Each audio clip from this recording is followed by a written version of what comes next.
Yo, what's going on, everybody? Collision Works here. Welcome to our first defensive guide of CFB 25. Guys, I would like to mention before we start, this is basically my defense for MUT. I do not play now, so this is kind of strictly for Ultimate Team right now. Any type of crazy run game defense will be covered at a later date, so just know this is going to be my pass defense, my pass blitzes with some type of end-around defense and some RPO stuff sprinkled in as well, but just wanted to put that out there in case that's what you guys are here for. Now to start, guys, I am in the 3-3-5 playbook.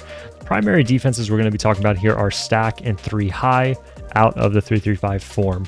Anything else will probably come at a later date. So to begin, guys, I do want to talk about our pressure. Now this is going to be primarily out of stack and 3 high, but just to get the man coverage and zone coverage blitz out of the way, we will go ahead and send 5 out and break that down. Then we'll talk about coverage. So we'll go ahead and just run corner strike here. Now guys, I will mention before we get into it, my zone drops and all of my coaching adjustments, auto flip is off, and then zone drops are typically curls at 30, hooks at 15 to 20. So just know that's what you're going to be seeing here on the field. Now, do I blitz every down? Absolutely not. You will get exposed by the run, but just know we're going to be mixing this in. So guys, to start, all we're going to be doing here is pinching our linebackers. We're going to blitz all and go ahead and slant our D-line inside or crash them down, however you like to go about it. We're going to man up this running back side slot to the running back, and we're going to bring this right side slot corner into the right guard's face. So basically this is going to be our 6-man, where what we're going to do is once the ball snapped, we are going to hightail to the right side seam, play anything vertical, then we can kind of coast and play the inside or underneath. So it's going to look like this. We go ahead and run to RB, kind of play just that right side of the field as we allow our middle linebacker to get in through the A gap. Now, like I said, we can't sit in this. We're going to get exposed, but this is what I will run if I absolutely need to send something. If I want to be passive and just send a 5-man, I can go ahead, blitz all linebackers, and then I can just go ahead and QB spy my middle linebacker as my user. Now, the reason I QB spy is because we can still use switch stick with a spy. If you guys are unaware, if your user is blitzing, you cannot use the switch stick mechanic, but having our spy on our user will still allow us to do so. And once we switch stick, this linebacker will turn into a CPU that's still watching the QB. Be extremely helpful. Now, if we want to go ahead and send 5, we can still do this.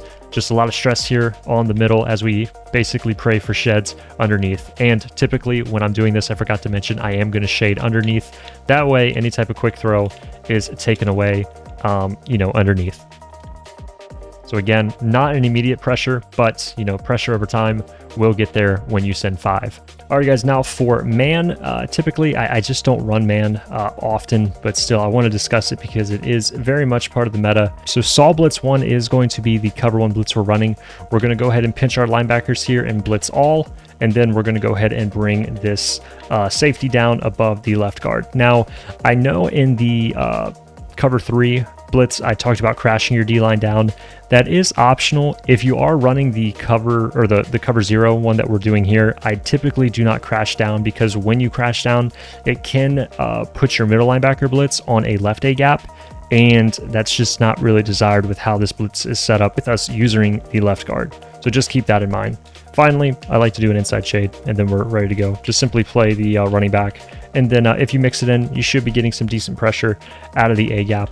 But really, this isn't something I'd stay in all game. I typically play more coverage in CFB as of now this early in the game. So just know something like this, I'm strictly mixing it in. And listen, if we're playing against a garbage can, we can spam it. But typically somebody's going to be able to run against us and be able to beat us. All right, boys, now let's go over our kind of all-out coverage scheme. Again, this is going to be at a stack and 3 high. To begin, we're going to be in the cover 3. Now, before we push ahead, I do want to mention, again, my curl flats are at 30, my hooks are at 25. You can adjust these as you'd like, but just know, for me at least, purples are just broken, the zone drops. If I set them to 5, they go back to 30. If I set them to 0, they go to 30. Not sure if I'm doing something wrong or if that's for everyone, but just know with that, I'm just rolling with it 30, and they're still going to play a big factor for us. So let's go ahead and begin here.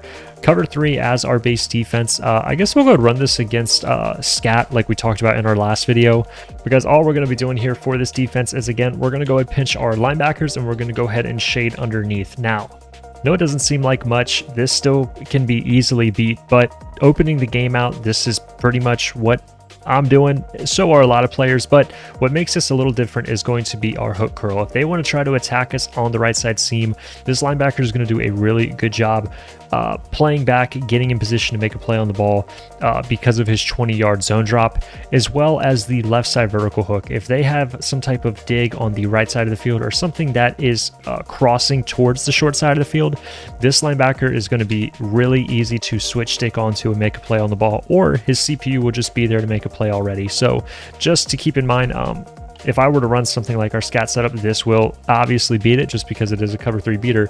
But I'm going to go ahead and put RB here on a streak, and I want you guys to see how the vertical hook on the right can kind of play back and have some pretty good coverage on this throw right there. It's an 81 overall linebacker, so nothing too low, nothing too crazy, but more so just a focus on the zone drop and how well it can drop back to cover. Now, if you are in an obvious passing down, like 3rd and long or 4th and long, you guys don't always have to put your linebackers on the line of scrimmage like this. If you want to play them back, you can. I just want to show you guys this to promote the same look over and over. And guys, if you are going up against something like a flood combo, this is basically our scat setup from our previous video. But guys, what we're going to do in a situation like this is we're going to leave our right side slot on the purple, and we're going to go ahead and hard flat our linebackers. And then the slot corner here on the left, you guys can put him on a man assignment. You guys can put him on a middle read. It's completely up to you. I will most likely keep him and leave him in that middle read just so I can use the switch stick on him if need be. But just know your seams are going to be exposed in a play like this, but you guys are going to see purple will drop back and play the C route. If you guys are coming from Madden, this probably looks a little odd because purples did a terrible job in recent Maddens, but here in CFB they do a great job getting back. So please remember, right now my purples are at 30, and if we go ahead and run scat here, you guys see if we try and throw this corner out to the right, that purple is just all over him as our 3-man rush engages the QB. So real quick, I'll just go ahead and highlight the purple one more time. He is on a 30, and you guys see he does a great job. Now, if he were to get beat a little bit here, he's still going to be in prime position where we can switch stick to him and make a play if they try to throw this ball with a free form or anything like that. We can go at switch stick, cut it off, and then try to jump the ball. So just keep in mind, if you guys are going to try and run Mabel this year, you are, at least until it gets patched, you're going to want to use your purples at 30 and have your flats set to default so you guys can play hard flat or cloud flats accordingly. But just know, as of now, you're going to need those purples being your high zone drop. And then, of course, like we were saying, we're going to have a linebacker here in the hard flat. And then, you know, we can man up this slot corner to the outside receiver if we want the linebackers hard flat to play this running back, or we can go ahead and leave him in a middle read. It's completely up to you. This is kind of an optional adjustment if you want that right side slot to play the purple. So that's kind of what I'm going to be running here. If I want kind of something to run a little deeper for us, as I have already messed up my adjustment, but this can be really good for us. Just make sure you are running your QB spy on your linebacker. That way you can switch stick. Show you guys this purple one more time, then we'll go ahead and move on. Right there, forgot to add a pulling route, but you guys see purple does a really good job playing that corner, assuming that that outside third isn't there to make a play on him as well. Alrighty guys, next up for our max coverage is going to be 3 double cloud. Now typically out of this formation I will run my double Mabel if need be, so just know this will be out of the 3 double cloud. And we will run this against, we'll do mesh. That way we can have some routes attacking the sideline. I can just go ahead and double streak and we have plenty of options. But guys, for this set, all we're gonna do is just spread our linebackers, and then we can go ahead and put them into their purples. And as you guys know, like I was saying, you can have your slot corners play the purple, or these linebackers will do a really good job as well. So just to go ahead and display what the linebackers do with that 30-yard zone drop, we'll go ahead and look at this right side linebacker against RB. We'll go ahead and snap this ball, and you guys see our linebacker does a really good job getting out there. Cotter actually is not supposed to be the one running that purple. He's only a 56 overall, but if we put a 70 overall linebacker or an 80, he's going to do a lot better. So I'll go ahead and make a quick cut, and you guys can see how much better another player would be in that scenario. So I'll go put Robinson out here, 81 overall, so definitely an upgrade from 56, and we'll go ahead and run the same play. Like I said, if we just want to go ahead and pay attention to the right side curl flat, you guys will see how he is going to play that corner on the right. See if I can try and fit this in. does a little better, but our cloud is still there to make a play. Right there with that type of shorter running corner, he does get a little exposed, but just know I really can't praise how much better these purples play this year. Instead of, years past, where if we even wanted to switch stick right as he breaks, we can go ahead and turn on and then go ahead and start playing the receiver a lot better than this 30-yard zone drop is. As you see with this 30, he's still trying to get back at this 45 degree, where if we had him on something like a 25 or maybe a 20, he'd be getting to the sideline a little more. So I know this is a lot of zone drop talk, but it's pretty important if you guys are going to be, concerned about your max coverage. And then, of course, you guys see here on the left side of the field, I forgot to run a hard flat for our double Mabel, so that is my apology. But you guys see this post here.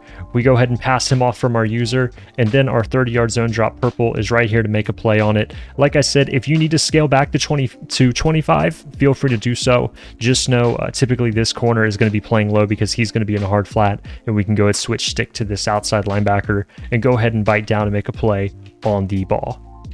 And if you guys are just experiencing too much stress here in the middle of the field, another adjustment you can make is to just go ahead and leave your linebacker here in a middle read, or if you guys like the 3 rec hook, feel free to do so. But sometimes just turning this into a cover 2 can be really good for you. In this situation, you will want to keep your user in a zone. That way you can still switch stick, and just keep in mind that the deep middle will be exposed, but this is going to help you get just a little more help in the middle, and you guys can play your user accordingly. I know that was a pretty base breakdown, but guys, mainly the point for that is just to say, if you guys kind of want to play something like a cover 2 out of this, you can help out the middle linebacker in the middle of the field if you are just under too much stress with your user alone with a cover 2 Mabel. Now guys, if you are going up against something like an end around, if I can find one in this playbook, we're going to go and talk about how we can navigate and kind of slow those plays down for our defense. Alrighty guys, so we're going to be talking about the jet touch pass here. I'm going to run this out of the 3-3-5 stack just so you guys are aware. But guys, all we're going to be doing here is just like any type of run, but all we're going to do here instead is play our user off, and we're going to go ahead and crash down. Now, once we see what side the end around or the jet pass is coming from, we're going to go ahead and follow through and scrape, and then just stay to the sideline. We don't want to bite down too aggressive, just because it's very easy for them just to go ahead and hold their left stick to the right and completely wrap around. So just know all we're doing, blitzing our user, playing off, crashing down, and then once we see the touch pass, we're going to go ahead and move, and then just go ahead and scrape to that sideline, and then hopefully get a shed. What's nice about crashing down is that we'll go ahead and change our blitz angle, and then that's going to allow us to kind of disrupt so we can get our defensive end or our defensive tackle to get through free. But it's just going to be easier to pull those linemen out of the run game by keeping our user off, and then allowing them to try and step up to the next level. So basically what I'm trying to say is keeping your user off the line and then just scraping will sometimes trigger these linemen to get off their block and get to the next level to pursue you. And when that happens, we can get a free block shed, and then that's kind of when we win. So right here, right there, the CPU just makes a great cutback. Listen, these things can be hell, but so far this is what I've really liked for going up against these type of offenses. Go show this to you guys one more time. Once we see that, we can go ahead, scrape, cross, and then try and make a shot. Obviously, is it the best? Probably not, but right now I think you guys will see success with this if you guys just try to lab this as well and see what I'm referring to. But, once I get something better labbed up, I'll make sure to have that either on Discord or on YouTube Shorts immediately. Alright guys, now for going about RPOs, I will break this down with just a 2x2 RPO, read screen. This is probably my favorite RPO in the game right now. For this, we're going to go to the 3-3-5 stack, and we're going to select Tampa Sim Pressure.